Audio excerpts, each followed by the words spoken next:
there, my name's Phil Williams and I would like to welcome you to Audio Angling, the podcast site of fishingfilmsandfacts.co.uk.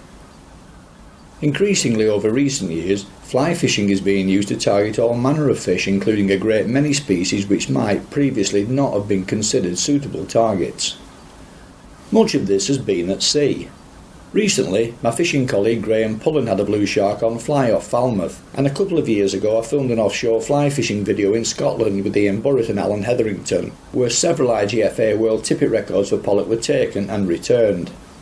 On a subsequent visit to Northern Ireland, this inspired me to give it a go myself, and as a result I took the IGFA 4 kg tippet record for coalfish. Freshwater anglers too are increasingly taking up the challenge, especially for pike and for carp. Pike fishing in particular has become the rapid interest growth area, particularly on some of the bigger trout reservoirs such as Chew Valley, where presumably hookups initially would have come about as accidental encounters. More recently, however, this has changed. Indeed, 6 times world fly fishing champion and fly fishing guide John Horsey, who is sat with me here on the lodge veranda at Chew as the boats start to head back in, now offers fly fishing for pike as a regular inclusion to his guiding repertoire, and it has to be said, with outstanding success, including fish way up in the 30s, plus scores of £20 plus specimens. It's also worth noting that the biggest pike ever caught from Chew, which was again taken on a fly, weighed in at £40 8 ounces. Now I know from personal experience that Chew isn't the only fly fishing reservoir either giving up or containing large pike. Chew Valley is without doubt the best pike fishery probably in Europe now. It's thrown up lots of £30 fish, so many £20 plus fish, and now 4 fish of well over £40. So you're not far away from your magical sort of 46.7 or whatever the record is at the moment. Rutland has also got big pike, Grafham's got big pike, Llandeg used to have big pike. Most of our reservoirs have got pike because pike anglers have put them in there. It's all been an act of sabotage, illegal stocking. So there's pike in Welsh reservoirs where there's not pike in a river anywhere near. And so we know what's happened, we know they've been put in there. And because they're drinking water reservoirs, the only way you could ever get them out is to drain it completely. But the thing is, if you did that and got every pike out, then people would just come along and put them in again. So I think what you've got to do is do what Chew Valley have done and manage the situation properly. And now they've got a great commodity, they've got a fantastic resource in the pike, and they've also got the best trout fishing we have had. I've been a guide for 20 years now, and I've never known the trout fishing to be as good as it is this year, and it's still fishing fantastically well now. So the pike are not obliterating the trout. We have times when trout don't feed, and trout die, and trout do all sorts of things, and it's very easy for people to point the finger at something like pike, eating them all. And before the pike were here, it was the cormorants, eating them all. And before that, it was poachers, taking them all. So anglers never blame themselves. If I don't do very well, it's my fault. End of story. And that's the way I look at everybody else that fishes as well. And as a guide, I can tell people why they're catching and why they're not catching. And I'll be honest with them. And I'll tell them how they can improve it, hopefully. But very few people, I find, in my experience, actually blame themselves when they're not catching. And they don't blame their technique. And they don't blame their approach. So what you've got to do first and foremost, I think, is look at yourself. The pike is probably the fastest growing side of fly fishing, I think. Loads of people interested in catching these genuinely wild fish. Beautiful fish. They're seriously big though. You know, I had 4 stitches in one finger from one that sunk its teeth into me. And even if I'd had a glove on, it wouldn't have done any good because it would have been in the other hand anyway. So you get accidents with them, so you do need to treat them carefully. I still now use a glove for all the fish, including the small ones, because they're the ones you don't bother with and they're the ones that end up raking you. And there's quite a bit of bacteria in the teeth, and it is a little bit dangerous. So you need have a glove, big landing net, some big flies, go out and enjoy it. It's fantastic fishing. What is it then in your experience that makes some areas of water better, not necessarily for the pike, but for the catching of pike? Because it's one thing having them there, but if you can't get a fly in front of them at most locations, you might as well not have them there at all. Right, the best lakes for pike are lakes with a lot of coarse fish. And the reason Chew's so good, in my opinion, is because there's a massive head of roach and a massive head of perch. And pike predate on roach and perch. They don't want to chase trout. They're too fast for them. The pike might be the fastest swimming fish in fresh water, but it's only over a short distance. They will not outstrip and outrun a fit 2.5 pound trout. Just doesn't happen. They'll pick up dead stuff that dies and goes onto the bottom, and so that will keep them going through the winter months. So, they're real scavengers, pike, but you need plenty of coarse fish.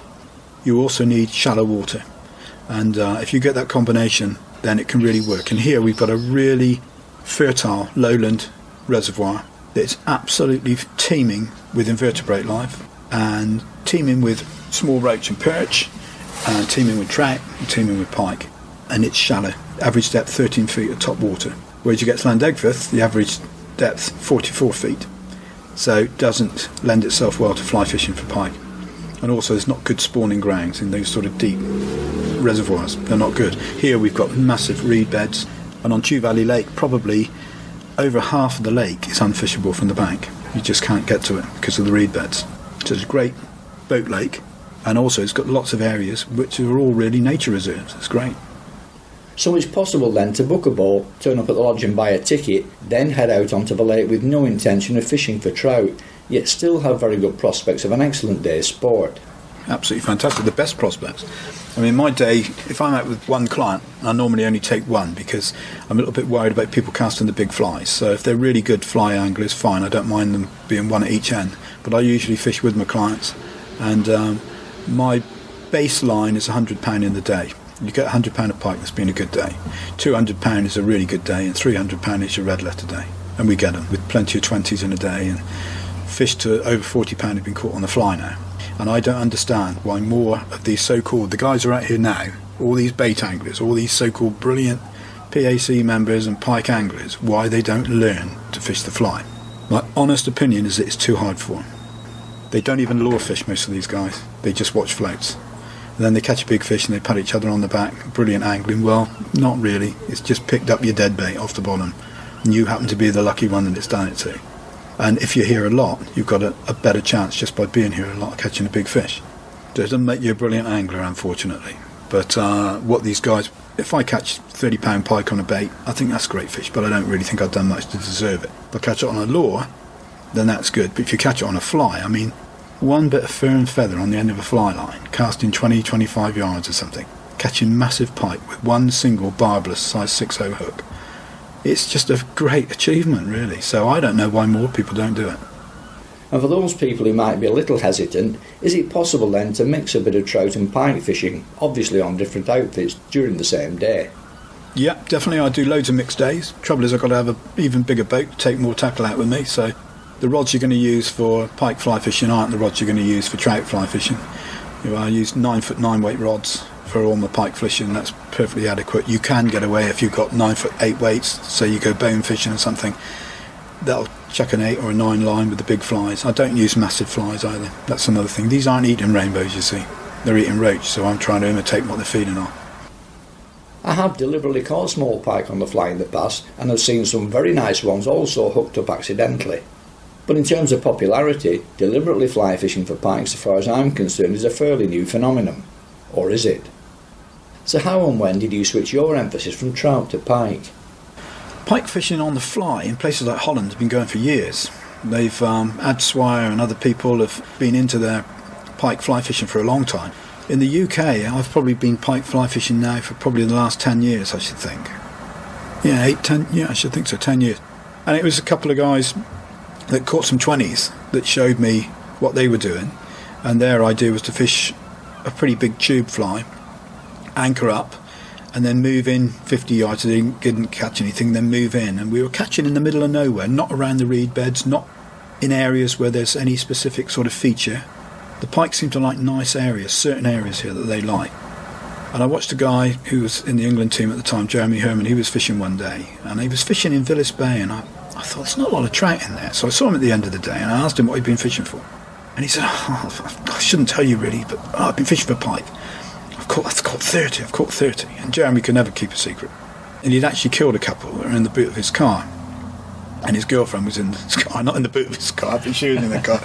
And she didn't seem best pleased that he had these big old dead pike in the back of the car. But I think he got them set up. They were big fish. So I went out the next day, and I was determined to go out and have a fish for him as well. And I asked Lee, who works in the lodge here, to come fishing, and he didn't want to. And my other mate, Martin Cottis, was actually away doing flooring, I think, in Watford. So I rang him up at 5:30 and said I just had one that's close to £20. And over the course of that evening, I finished at 8:30, so I only went out for 3 hours. I stopped counting at 30. I just wanted to catch as many as Herman had caught the day before. And in that evening, in 6 casts, I caught nearly £100 of pike. And I sat down and stopped fishing because I thought, this is easier than any stocky rainbow fishing I've ever done. It just doesn't seem right. It was flat, calm, there were fish rolling on the surface. And I never realised then I'd never have another day like that. And I haven't, but I have had lots of good days. But that was just one of those learning curves that you just get once in your life. And I put the fish back. I killed a couple of 10-pounders, took them back to my local pub, gutted them in their sink because I just wanted to know why there were so many fish in that area. And I thought a couple of 10-pounders, I'm catching 20-pounders here, it's not going to hurt. And I gutted them and they were absolutely empty. Just a few buzzers in them, that's all. But I've worked out now that they'd spawned. They'd come out of the reeds after spawning and they were waiting for the roach to go in, which is why they're in these areas. And then once the roach went in to spawn, then they start snapping them up. With accidental encounters, you hook up pike on whatever trout fishing gear you're using on the day and have to make the best of it. But specifically targeting pike with the fly is a different matter. So can we now start to look at the equipment required, starting with the rods? Right, 9-foot 9-weight rods, saltwater type reels. You want fly lines that are specifically designed to cast big flies. So they're on the market now, you can get pike lines. Hardy's make them, Airflow make them. Guideline makes some really good fly lines as well. And then you want some bigger flies. You need a bite tippet of some description. I don't use wire, never liked wire. You can't knot it like you can, so we use things like Pro Leader or Tough Leader. There's some other leaders out there as well that have got a Dyneema core and a braided stainless steel sheath, so you can knot it. And if it tangles up, you just give it a pull up fluorocarbon, it straightens out. It's brilliant stuff. So that's what we use, an armoured leader, and you want a big landing net, and I would recommend people to get a 50-pound weigh net. So you get your fish in your net and you can weigh it in the net. You don't even have to put it in a sling, you don't have to handle it very much. Take your photograph, good camera, and then put it back. Reels, they don't make big runs, pike. They fight hard around the boat and they'll pull your boat right round. With 2 of you or 3 of you in it, they'll turn you right round, a 20-pound pike. But they don't make long screaming runs, so I tend to use my normal sort of saltwater reels with a disc drag that I can just tighten up and play it off the reel if I want to. Are there any particular makes or models worthy of specific mention here? The best rods in the world at the moment are the Hardy Centrix rods. The Hardy Centrix saltwater rods or predator rods that we use are the Hardy Pro Axis rods. So 9-foot 9-weight or 9-foot 8-weight, they'll cast 9-weight lines. You don't need a 10-weight, 10's too much. My reels are all Hardys and Greys as well, as long as they've got a disc drag, and all of them do, so they'll be whatever you choose. I would spend more money on the rod if you've got a budget to work for. Spend your money on a really top quality rod and don't worry so much about the price of the reel, but then make sure you've got top quality fly lines to cast these big flies. What kind of fly lines would you be looking at here? Weight forward 9s, all of them. You definitely want for Chew Valley a die 3. You want an intermediate, clear intermediate. You want a guideline type 1-3 sinker, and you want a guideline floater. They're the best lines that I use at the moment. Great tapers. What about backing? They don't really strip you down to the backing, but just have normal backing. They're not long runners. They're not like bonefish that might take 200 metres, you see. You'll hardly ever get the backing out. Unless, of course, you get one right at the end of your cast, and then they do sometimes the big ones will turn and go the other way. When I know I've got a big fish is when they turn and they go the other way and you can't hold them. So just normal sort of backing, 100 metres or so. Can we now start to look at the flies themselves? From my own experience, as limited as that is of targeting big fish including pike with large weighty flies, getting the casting, distance and final presentation right is nowhere near as easy as when casting smaller imitative patterns for trout. Because I'm a competition angler, we make the fly lines do what we want for the flies, so we don't add weight very often to flies. I might epoxy a head, that'll be all I do. I don't use any dumbbell eyes, anything like that. All my flies are tied on size 6/0s, and I squeeze the barb down on all of them, and that's not just for the good treatment of the fish, it's also if you hook yourself, because you get a 6/0 fly in the back of your head, it's not like getting a little trout hook. You want to be able to get it out pretty quickly, so I debarb the hooks. We're going to release all our fish anyway, but the flies mainly are probably no bigger than 4 inches, and we use lots of sparklers, we use EP fibre flies, lots of different colours. Most people that come here just use big white flies. Well, the trouble is they wise up to white after a while, so you need a few different colours and a few sombre colours. But remember, you're trying to imitate small fish, not trout. So is that a particular species of fish or are they more generic in terms of patterns and sizes? It's the size is a critical thing. I don't even make them look like fish anymore.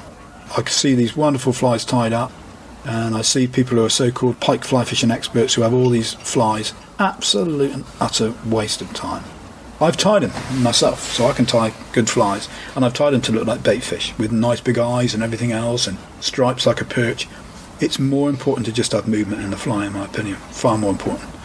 I mean, we're catching a lot of fish, and a lot of these guys come here and they don't do very well with all their wonderful flies and take ages to tie up. That's more like model making, really. But then that's my whole approach to trout fishing as well. I'm not interested in how many knee bends there might be in a Rhycophilia insect.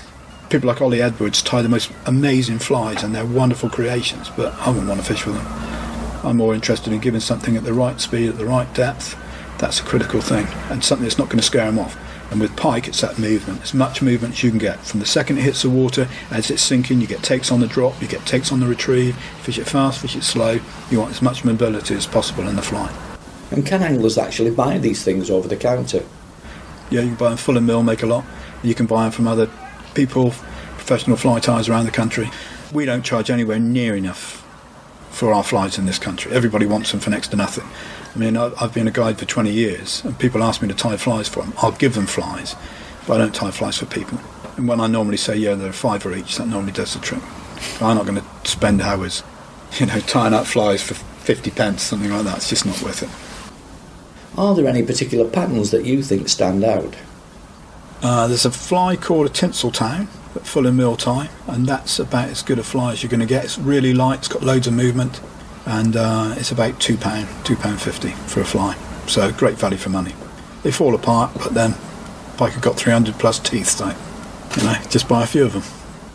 And because these things tend not to be as aerodynamic as what trout anglers certainly will be used to, are there any casting tips you can throw into the mix which might help? Yeah, it's not difficult. As long as you can cast a fly. The important thing is to have a rod that's strong enough to do it, powerful enough to do it, and you've got a fly line with the right profile. That would be the best tip I could give you. Get a good quality fly line with a great profile. Got a very short front taper, and that helps to propel the flies.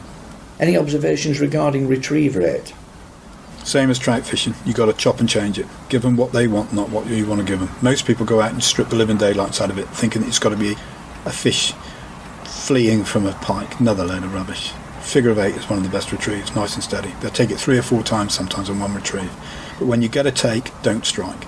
Point your rod at the fish and strip strike it as you would in saltwater fishing. If you lift your rod and strike, you pull it out its mouth every time.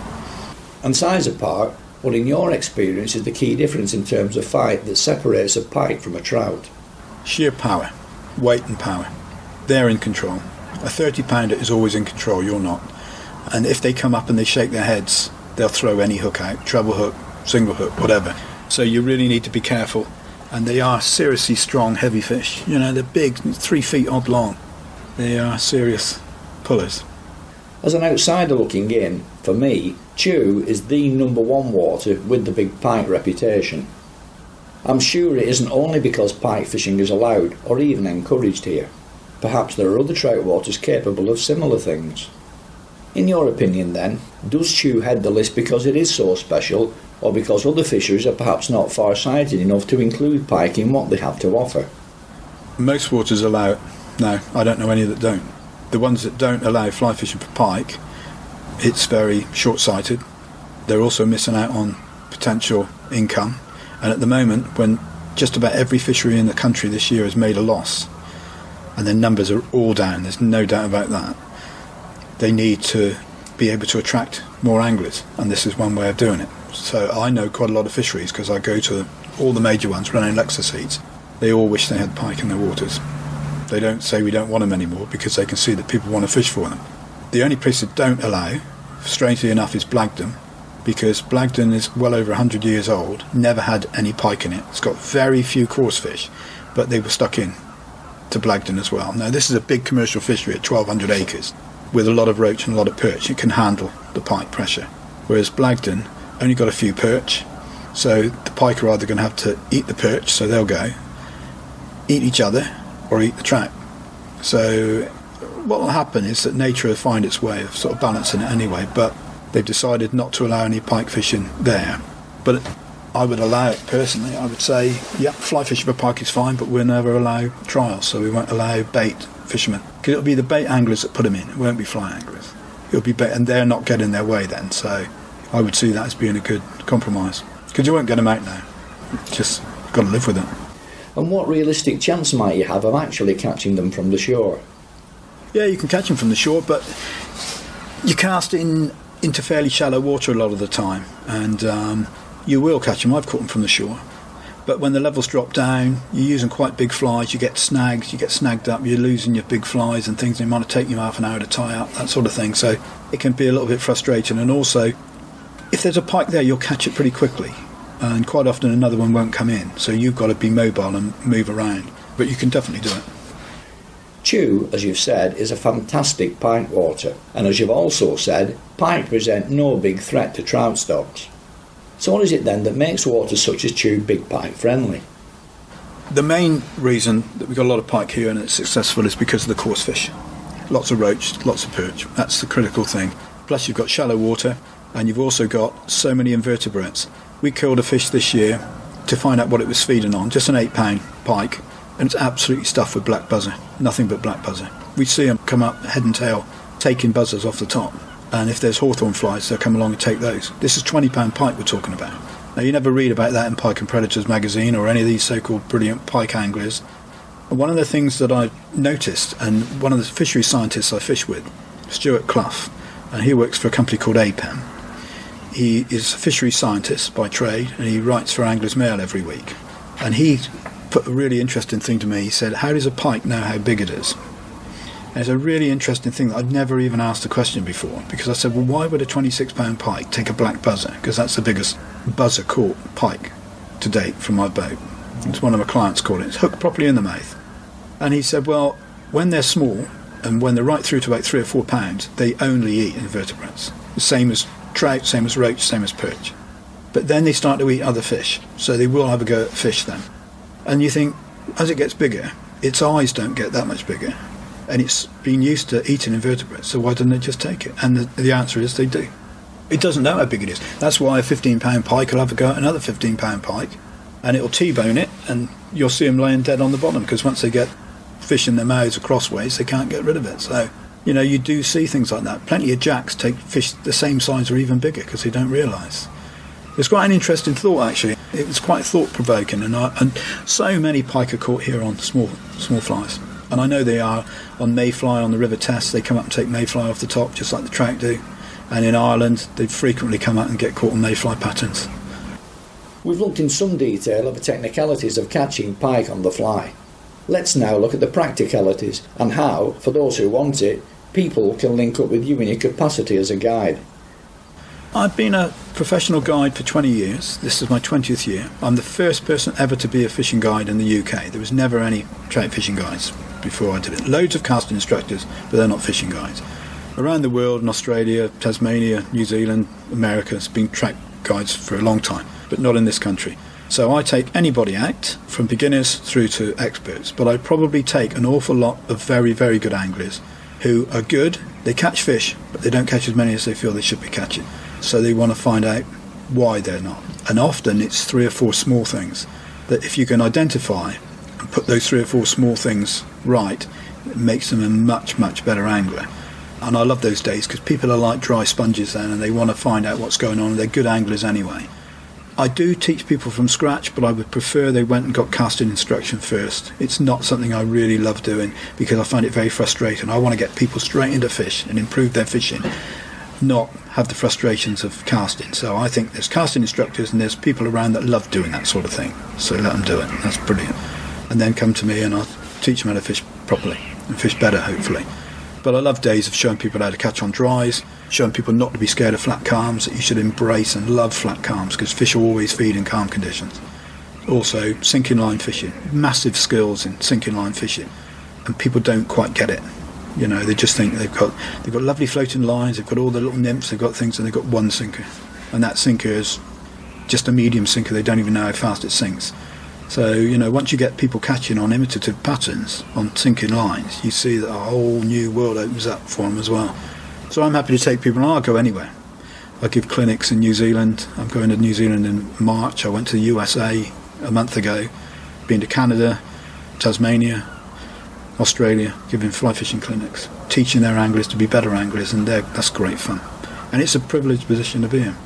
And specifically on the pike guiding? Pike guiding is a little bit different because I don't really want to take beginners. You need to be able to cast. If you can't cast, you'll have a really frustrating day. And you need to be able to cast 15 yards whenever you want to. That's far enough. And if you can cast 20, it's even better. But 15 yards before you actually come fishing with me. So I will take two people, but most of the time it's only one, because I need to know both anglers are good. Because one's going to be casting over not one but two people's heads. So it can be a bit dangerous. I like to take one person out. I like to fish myself, because then I know if I'm not catching them, then there's a good chance that they're not going to catch them. If I can catch them, even if they can't, we know they're on and it's possible. But when I'm sat with two people who are struggling a bit to cast, and knowing if they could put an extra 10 yards on every cast they would be catching, it's not only frustrating for them, it's frustrating for me as well. So I tend to take one person. I can supply all the tackle, so they don't need to go out and buy specialist rods, reels or lines or flies. I'll provide everything for them. And so all they need to do is turn up with plenty of enthusiasm, a packed lunch, and a bottle of wine if they want as well, be even better. Is that to celebrate the big fish? Absolutely. Oh, and a camera, definitely. So what size of fish might we be celebrating and photographing here? I've had fish up to 34 on the fly, and lots of 20s. I couldn't tell you how many. I ought to count them up really, but what I have been doing, which I haven't told you about, is I've been tagging fish for the last 3 years, and I've now tagged almost 700, and I'm getting a lot of recaptures. Myself, I'm getting 10% recaptures. It's the only true way of knowing how much weight a fish is put on in a year, where the distribution is, the frequency of capture. And I tag them with proper tags that Bristol Water supply me with, and we tag them in the dorsal fin with a tagging gun. And if a pike puts on £2 in a year, that's about the maximum size. So it's quite, you would expect them with so many trout, if they're eating trout, the average size of trout here at the moment is £3, would you believe it? And throughout all the years I've fished here, 20 odd years, the average weight has always been £2 plus. So you've only got to have a £2 trout in their system and they will increase weight. So, I really do believe it's roach and perch their main predation. Sometimes I get pike that's put on £5 in a year, but then the next one I get might have lost weight. So they're not putting on the amount of weight that I would expect them to put on. But it is interesting, and the recapture rates are quite interesting. I caught one within 40 minutes of when I caught it previously. So most of the time you think you catch a decent pike and it puts it off the feed and it puts it off. But, these sort of things, tagging them, just proves to you maybe there's not the head of pike we think there is in here. Maybe a lot are being recalled. And the only way you're going to do that is to actually tag them to find out. But the problem I have is when these pike anglers come down, and a lot of these are PAC members who should know better, they're not bothering to give us any of the details of the pike tag. And in fact, I know that some of them are pulling them out. Because they think I'm just running a little scheme where I'm finding how big my fish are getting. They also don't like to think that someone's caught the fish they've caught, because they're a little bit anal that way. And they also, I think they think I'm trying to prove they're eating the trout. And what I'm actually hoping for is that they're not predating on trout, they're predating on coarsefish, which will keep a lot of people happy. Talk us through your typical tube pike fishing day. Pike fishing, as with trout fishing, you never know what the day's going to throw at you. I hardly ever start a day fishing where I finished it the day before. The winds change, everything changes. So really, we go out, I supply all the kit. I take a fish finder with me for pike. I don't bother with trout, but I do for pike to try and get the depths. I'm trying to look for sort of 10 foot of water a lot of the time. I'm definitely looking for no weed. Pike are ambush predators, but not on chew. So I don't go for any reed beds, anything like that. I've got areas I know pike are in. I watch other people fishing. I watch them with binoculars a lot of the time, so I watch what's going on. I'm an observant fisherman, if you like. We take people to where they've got a good percentage chance of catching, and we will move about different places. We hardly ever do the same drift twice. Pike don't like lots of boats going over them all the time. And we just fish it and hope that we can get one of these 20-pound fish, because that's a fish of a lifetime. What part might seasonality and specific conditions play here? There's no favourite times, no favourite conditions. My favourite conditions are flat calms for everything, because fish always feed in flat calms, but it's not anglers' favourite conditions. Overcast with a breeze is lovely conditions, and normally fish feed during those conditions as well. bright sun and wind is the kiss of death for almost all fishing. But with pike, you can still have good days in bright sun and wind. So you've always got a chance, which is why it's great to have a mixed day, really. So you've got trout tackle and pike tackle. You can have a go at both. Any particularly memorable incidents or amusing little anecdotes to share with us here? 4 stitches in my index finger. Being bitten by a pike wasn't a great thing, especially going to my local doctors, and they were sending one doctor in after the other to see the fishermen who'd been bitten, because they all know I'm a professional fisherman, so that wasn't very good. And also having my finger sort of taped up, but I fished that afternoon even though I had my finger taped up and in a sling. I was still out fishing, and I had tennis elbow last year through casting the big pike flies and trying to wrench in a pike, so I had to learn how to cast left-handed. So I was fishing left-handed for a lot of last year and casting. And when you hear a fly coming through the air, if you hear it coming, it'll get you. You can't duck, there's not enough time. And I pierced my back of my blooming coat hood so many times, and that's another reason I always debarb the flies. With enthusiasm in fly fishing expanding its boundaries as it is, might there be any mileage in a separate fly caught record list? It's interesting. Yeah, probably is. But I don't know who'd sort of win what in it. It's difficult as well from boats, because you're not allowed to, if you're going to claim a record, you've got to weigh it on dry land. And so that means having to drag a fish all the way in. You might be a mile across the lake to take it on the dry land, which will probably end up, by the time you release it, it'll put so much stress on it, it'll probably kill it. Yeah. So I think really what they need to do as well is change some of the rules they've got for this as well. Something I as a sea angler have long argued with the powers that be.